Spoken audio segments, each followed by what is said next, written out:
Hotep Senuhena Senut Tiren Isha Kandugu Kemet. I hope you're doing well. The title of this live stream is Malachi York. Oh dang. I just realized I put the name twice. I'm going to edit the title.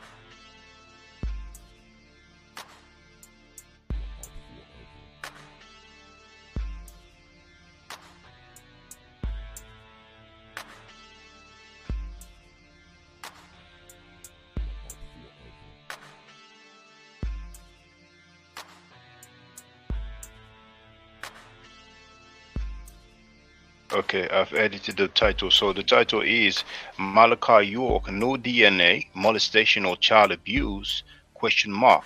What about blood sample and victim testimony? I did not have enough space. I wanted to put what about blood samples for STDs, but we're going to get to the bottom of this. First of all, I'm going to check the sound quality. Bear with me a moment.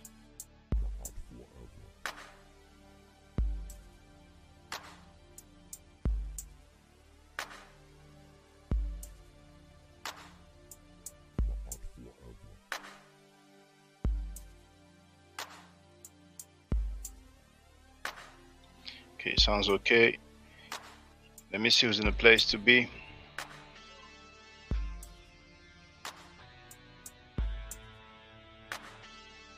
Andrea Burnett is in the place to be. Young Hair was in the place to be. He wrote, and who give these people stage to speak? I'm so sick of them. It added, let me guess, the white man lied, right?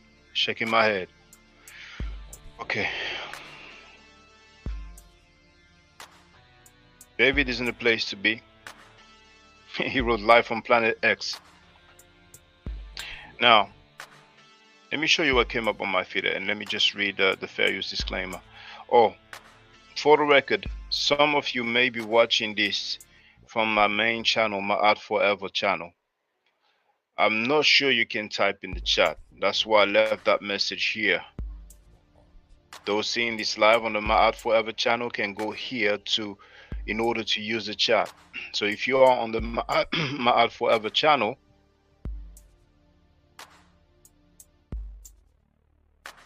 you can just click that link and you will be able to use the chat. Let me do the fair use disclaimer. Copyright disclaimer under Section 107 of the Copyright Act of 1976. Allowance is made for common use reporting, teaching, scholarship, education, and research. Let me show you what came up on my feed. But first of all, we have V. Bennett in the place to be as well. This video came on my feed. Let's listen up. Don't be scared to ask any question about anything that you're feeling, because this is about your soul.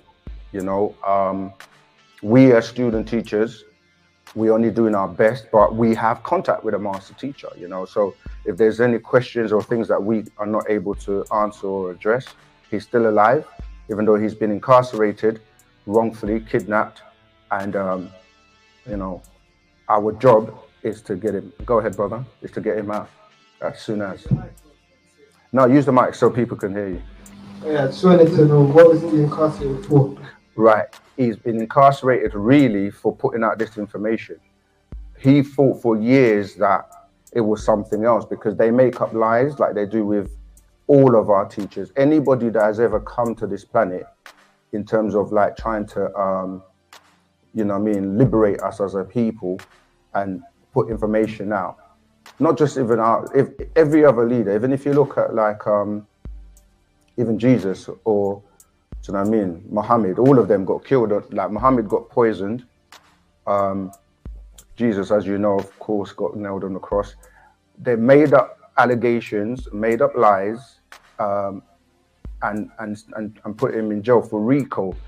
The thing about the case is many people don't or haven't taken the time to study the case. Most people know about it through hearsay, you know what I mean?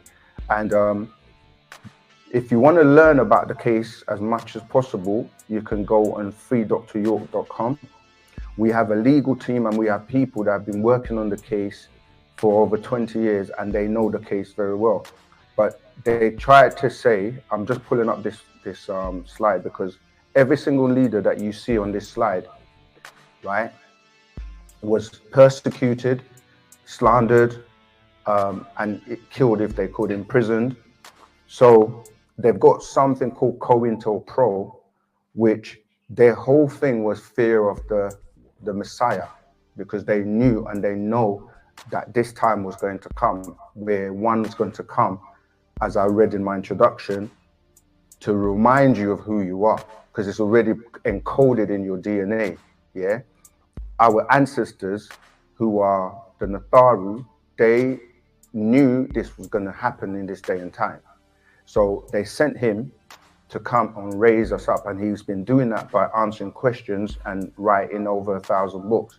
So they trumped up charges and said that he was transporting minors across state boundaries with the intentions of doing something which he never did.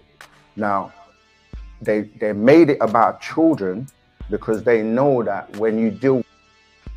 Mind you, he said that Malachi York was accused of doing something that which he never did. Okay, let's continue.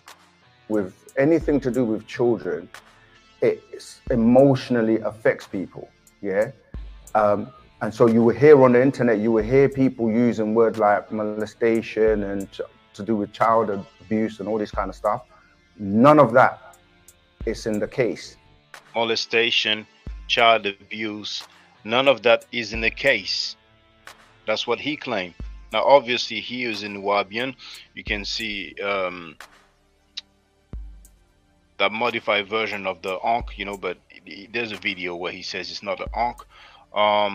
So that's the guy I put in the thumbnail because of what he said, and I put him next to Malachi York's picture. I don't know that dude's name, but this channel has 50,000 subscribers. So we're gonna deal with that. Just gonna let it play a little bit more, and then I'm gonna, you know, deal with some information. None of that has been ever proven. They don't have any DNA. None of that has been ever proven. They don't have any. They said they were watching him, and you know, when you're accused of something, they would have, like, the FBI had surveillance watching him for years. Yet in the case, they don't have no video footage. You know what's interesting is that he says there's no DNA. Now, a woman or a child can get raped and they may not find DNA. We're talking about people who lived in the compound, and Malachi York was running the compound. So if people take a bath and a few days pass, they may not find DNA, but we have victim testimony and we have blood samples for the STDs. Sexually transmitted disease found on children. We're going to deal with that. And then he goes like, oh, he was being monitored and they have no video. So the FBI is going to monitor people and put some hidden camera into bedrooms and watch people have sexual intercourses. And also when he said that he wrote over 1,000 books, it doesn't matter if somebody wrote even 5,000 books. Anybody can write some rubbish or fiction or science fiction, you know. But anyway, I'm going to finish with this. They don't have no evidence whatsoever. But what they did is they don't have no evidence whatsoever. So we have victim testimony. We have Malachi York pleading guilty to the child molestation, but they have no evidence whatsoever. Amazing. The public and use the media to try and slander and, you know what I mean, let him be made to look like he was guilty when he's not. And over okay, well, I can stop here. So I'm going to read the comments and then I'm going to, you know, show a thing or two. Young Hero came up with a wordplay that I never seen before. Many people say master teacher, but here he wrote contact with your monster teacher. Who is this clown? What information? Check in my head, really? Well, the victims, that's who we want to hear from, not you. I got a question. David wrote, I got a question why he didn't just transform and escape like y'all say he can. Young Hero wrote C, why he changed to a child or a dog or escape if he's so special. What more lies is on record and on tape, you fool. David wrote, so is he blaming the Necheru? He said the Necheru sent him, thus they knew he was getting locked up. So they set him up twice. He's bugging. Now here is this website that I told you about many times. I don't know if the link is going to be too long, but I think it will fit. Yes, it does fit. This link right here. Title of this article is Ask the Nubians, have you read the letter that yeah, that's the one.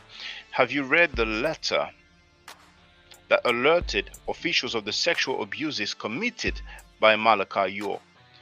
So you have the link in the chat, and if you go down here, they are talking about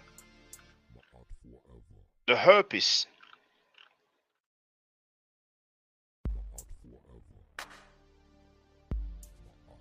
Herpes viruses simplex 1 and 2.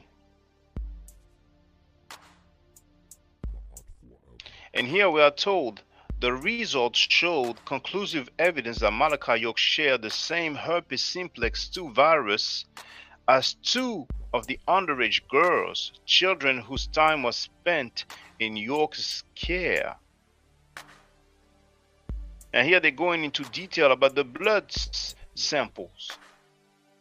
S.A. Parker transported 2 vials of frozen blood specimen which were packed in dry ice from San Francisco, California to Stanford, California at approximately 8:45 a.m.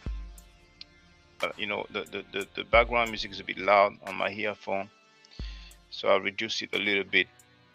So Dr. Ellen Barron, you have the phone number of Stanford University Center, Stanford, California, and lab technician Ella Thomas received the specimens from S.A. Parker.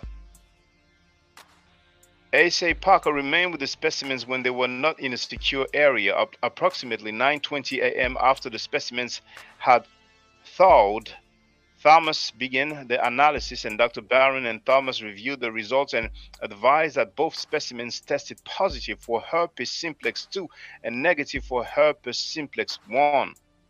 Dr. Barron then photographed the results and subsequently provided a zip disk to S.A. Parker containing all the photographs taken.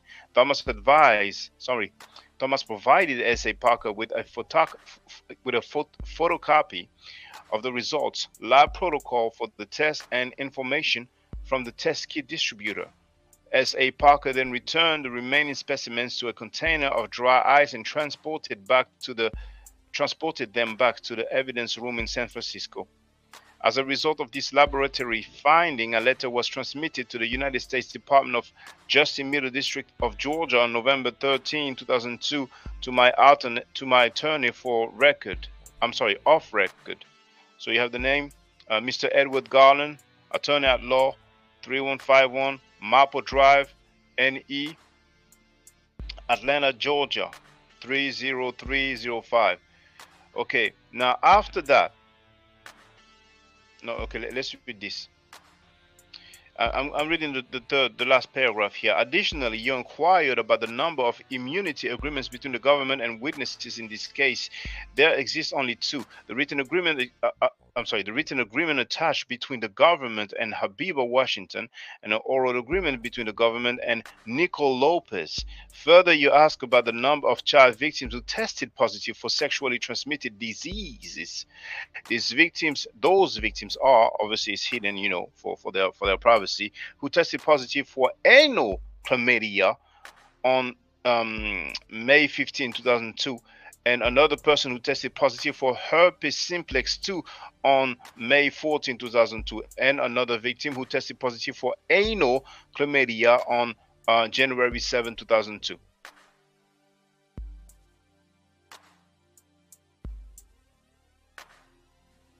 This is also found in the PSIR, pre-sentencing investigation report, of all the victims who contacted herpes simplex 1 and 2, vaginal and anal chlamydia.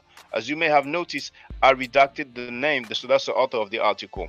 I redacted the name of the victims above and below, as well as clues of their identity to protect their privacy. Nevertheless, I'm showing this much as an example of what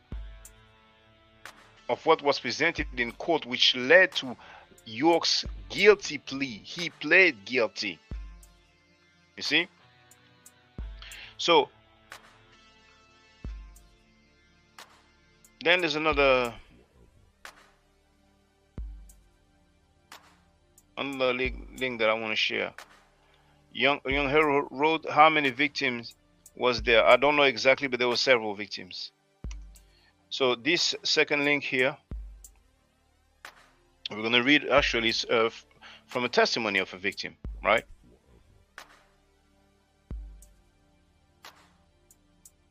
And the title of this article is Ask the Nubians. Are you aware that Malachi York sexually molested an 11-year-old girl starting when she was 5? So we have court transcript, and I'm not going to read it all, but I'm going to start.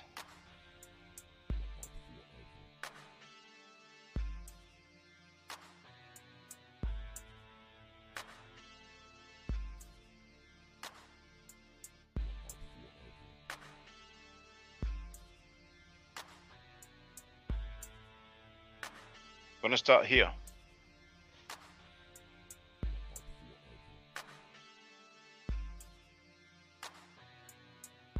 Actually, the sealed transcript has some numbers, and this one is 2281, and I'm going to start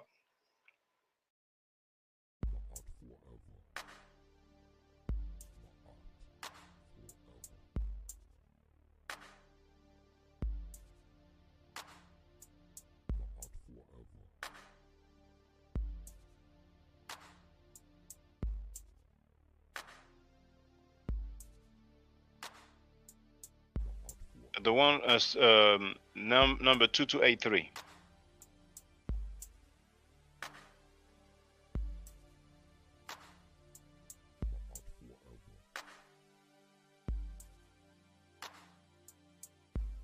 Okay.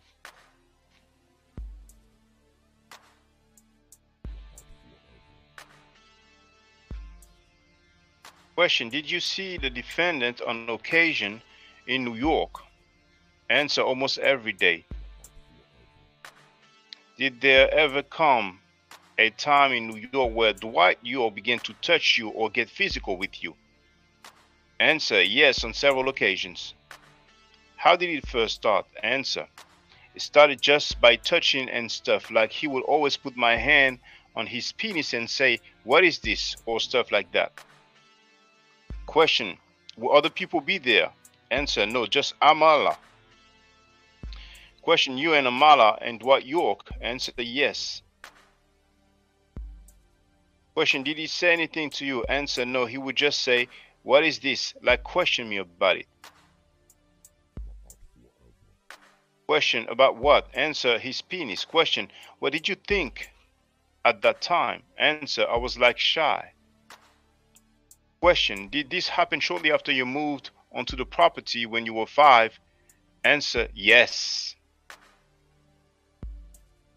Question: did he give you anything when he would do that? Answer: he always had candy and stuff. Question: what was his house like in New York? Do you remember? Answer: it was big, big. Question: what sort of things could you do at his house? Answer: play games, watch TV. Question: now did you have television in your house where you lived? Answer: yes. Question: okay, did anybody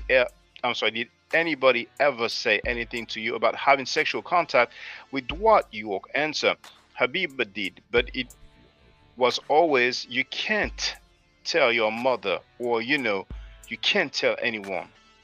Question: and does Habiba have another name? Answer: Abigail. Question: was she older than you? Answer: yes. Question: do you know how much older than you she was? Answer: no, I don't. Question: will she be a teenager? Answer: yes. Question: or older? Answer: she was a teenager. Question: what was it that Abigail said to you about sexual contact with Dwight York? Answer: she would just say, I'm not really sure. I just remember her telling me not to tell my mother or anyone else. Question: did you tell your mother? Answer: no. Why not? Question: why not? Answer: no, I don't. I don't know. Question: now, the touching that you were talking about earlier, did he touch you like that more than once? Answer: yes. Question: did you see him touch Amala like that as well? Answer: yes. Did Dwight York ever engage in oral sex with you? Answer: yes. Do you know what I mean by oral sex? Answer: yes. Tell us about the first time you remember that happening. It was on his bed. It was me and Amala. And at first it was just like hand jobs and stuff like. Okay, when you say hand jobs, what do you mean by that? No response. Did he put your hand somewhere? Yes. Where? On his penis. Did you see him do that with the name hidden as well? I am the name hidden. The quote. This is the name written by Mrs. Tucker. Oh, I'm sorry. With Amala. Yes, I'm sorry. All right. So you were saying that at first it was that sort of thing. Yeah. Just like rubbing on his penis and stuff, and then your head, like he will push your head down to his penis. Do you remember that being the first time that he had you engage in oral sex with him? Yes. Did he say anything to you at that time? It's like candy. It's like a candy bar. It would taste good. And then what happened? It hit the back of my throat, and then I used to hesitate and stop and or choke or whatever. He would get upset and keep saying, keep doing it, keep doing it. It'll get better and you'll like it. Would he put his hand on your head? Yeah. How old were you then? Like around 5. Would anybody else be there? Could Abigail? It was on different occasion. Could be Abigail. It was on different occasion. So I can stop here. The girl explained that she was 5 years old when Malachi York forced her to have oral sex, to basically give him fellatio.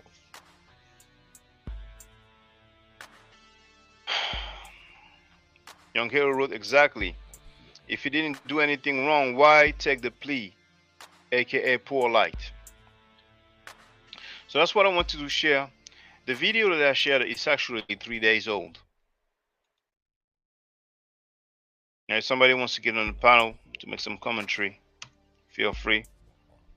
And then I can call it a day.